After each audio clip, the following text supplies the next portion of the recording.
Ante todo, un muy cordial saludo a esta muy querida audiencia, a mis compañeros de mesa en esta tarde. El tema que nos plantean es un tema vasto, se puede abordar por muchas vías. Yo creo que Cecilia acaba de hacer una aproximación importante, una aproximación que creo que plantea muchos puntos de discusión y fija unas tareas claras a desarrollar. Yo creo que aquí todo lo que se está planteando, y máxime en el día en que estamos hoy, ya hay que plantearlo en la perspectiva de que se abren unas enormes posibilidades en el país de empezar a definir unos quehaceres muy concretos. Yo de todo corazón quisiera que pudiéramos rápidamente dejar de pensar tanto en guerra y pensar más en construcción, en desarrollo, porque todos estos años de conflicto han aplazado una serie de tareas que el país no se puede dar el lujo de seguir aplazando, de que afloren una serie de conflictos que necesitan salir y que no tenían tampoco salida, porque mucho de eso se calificaba simplemente como subversivo.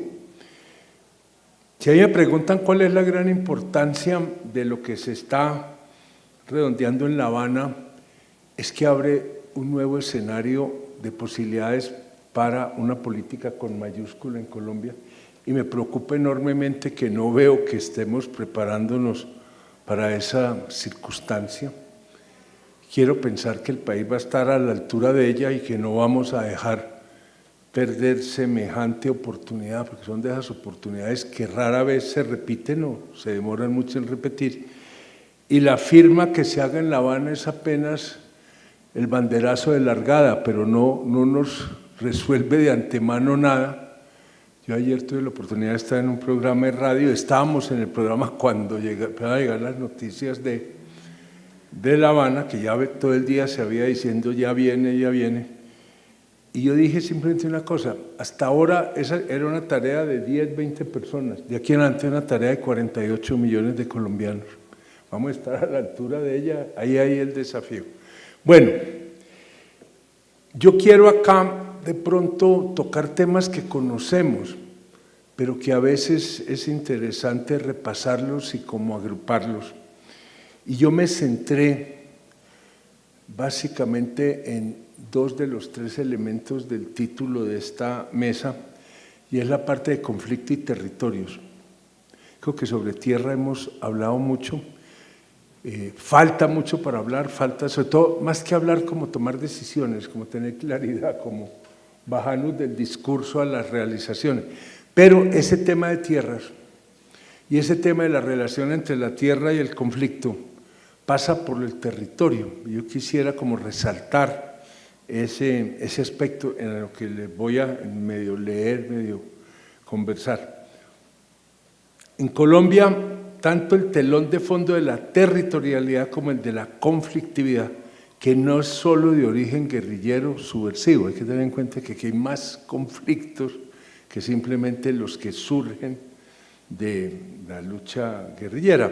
Es una realidad marcada por la diversidad de nuestra realidad natural, social, económica, institucional y del poder. Lo señalaba hace ya más de 30 años un periodista francés del Nouvel Observateur que estuvo acá, recuerdo en tiempos del presidente Betancourt, y decía algo que a mí me impactó desde entonces mucho. Decía: Colombia no es un país en desarrollo, es un país en construcción.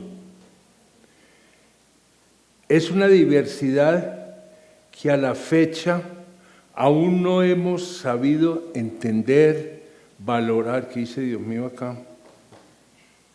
Yo soy un animal con este aparato. No, ya, se salvó.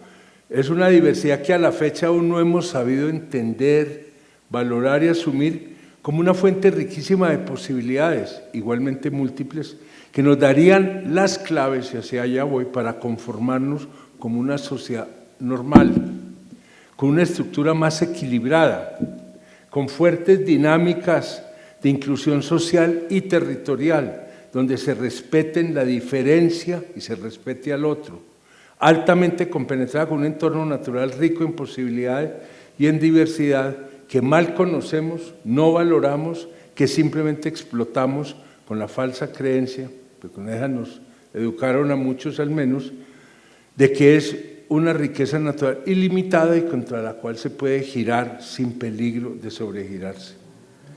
Es un territorio que por su misma diversidad y complejidad, es la loca geografía de la que hablara Ernesto Gull, no ha tenido una ocupación humana ordenada, planificada. Ha sido más el resultado de un acomodamiento a las condiciones naturales. El resultado, un poblamiento descoordinado, espontáneo y en alto grado, simple respuesta a un rebusque de posibilidades en el cual se mantiene abierta la frontera agrícola interna, que especialmente con el avance continuado de los narcocultivos, se convirtió en los últimos 30 años en escenario principalísimo de la violencia, la cual no puede entenderse sin ese ingrediente criminal. Se trata finalmente de la diversidad étnica y cultural de las comunidades que pueblan esos territorios. Colombia, como pocos países, es una sociedad triétnica con una fuerte dinámica de mestizaje. Es una de las cunas privilegiadas para la formación de ese mestizo cosmológico de José Vasconcelos. Como resultado de todo este confuso proceso, las normas y políticas que hasta ahora se han definido en Colombia pretenden una validez universal para ser aplicadas a rajatabla en el conjunto del territorio nacional. Normas y políticas que son concebidas e implantadas desde un centro percibido como distante y desconectado de las realidades específicas que se viven y que conforman a esos territorios, a esas comunidades, a esas economías, piezas o componentes del mosaico nacional. Solo ahora empieza a desgarrarse esa camisa de fuerza para el desarrollo de Colombia, que durante años y decenios ha sido tejida a partir de la ignorancia, el irrespeto y la prepotencia frente a las realidades verdaderas de Colombia, las de sus regiones. Con la maltrecha Constitución de 1991, que aportó dos elementos fundamentales para reconstruir, para transformar, para refundar nuestra realidad y futuro como nación. Primero de esos es el reconocimiento de nuestro ser pluriétnico y multicultural, a partir del cual debe construirse la unidad nacional. Se trata ni más ni menos que el desafío de construir la unidad nacional a partir de la diversidad, algo bien distinto a la actual pretensión que tienen muchos sectores de fragmentar esa unidad con el pretexto de reconocer la diversidad. En segundo lugar, la Constitución colocó los derechos en el centro del edificio constitucional. Es decir, que a diferencia de la Constitución del 86, que solo reconocía el derecho liberal decimonónico a la igualdad formal y legal como ciudadanos, la actual reconoce la pluralidad de derechos nacidos de la diversidad constitutiva de Colombia. Son derechos que necesitan ser reconocidos, desarrollados y conciliados. Con el reconocimiento, aún más retórico que real, segundo aspecto fuera de la Constitución, que está ya en el escenario para abrir nuevas posibilidades y que creo que es donde tiene que empezarse a construir esta política de transformación nacional que debe ser la construcción de la paz. Entonces, con el reconocimiento aún más retórico que real en este momento, de que las políticas públicas, la gestión pública y aún el ordenamiento y funcionamiento institucional deben adelantarse con enfoque territorial. El apellido de moda en el debate público, pero que debe pasar de ser moda a ser realidad. De los avances anteriores se desprenden 4 líneas de acción fundamentales. La primera, que los territorios, los viejos escenarios espontáneos del quehacer informal de construir país, asumidos explícita y decididamente con ese carácter.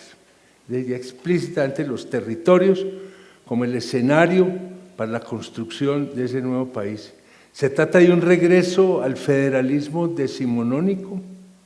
¿Es una visión moderna y dialéctica entre lo nacional, lo central y lo regional local?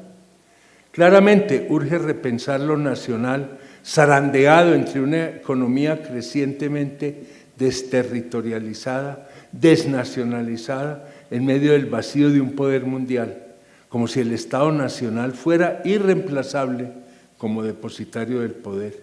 Y unos territorios y comunidades y grupos étnicos que reclaman su autonomía en un proceso que más que recordar al viejo federalismo, nos trae aromas de feudalismo, de encerramiento local, de comunidades desconectadas de su mundo exterior, percibido como una amenaza.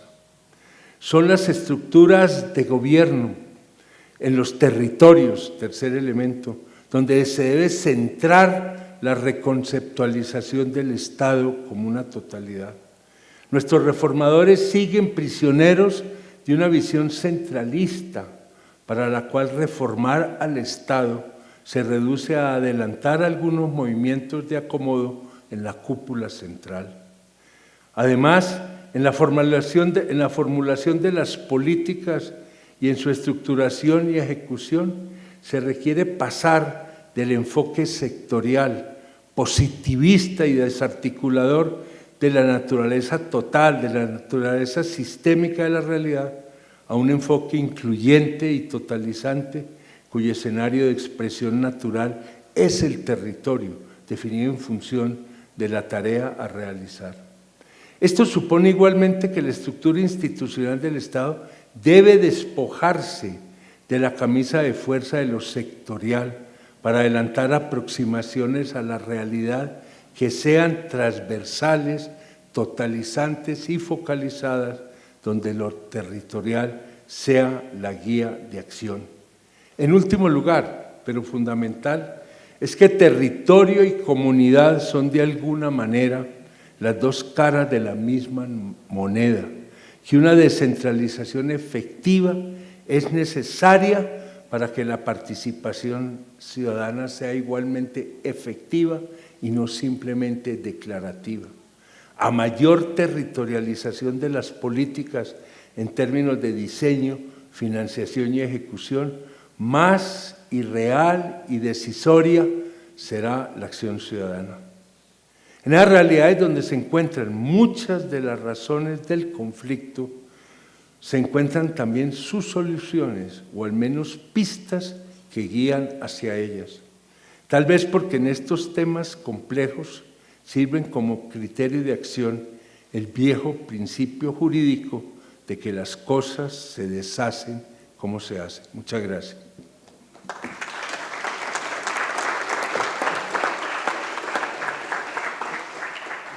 Juan Manuel. Muchísimas gracias. Eso estimula el mercado interno. Bueno, muchas gracias, Juan Manuel. Aportes para la reflexión de la política que tenemos por construir. Tema territorial, clave, repensar el Estado, repensar la organización misma de nuestra sociedad.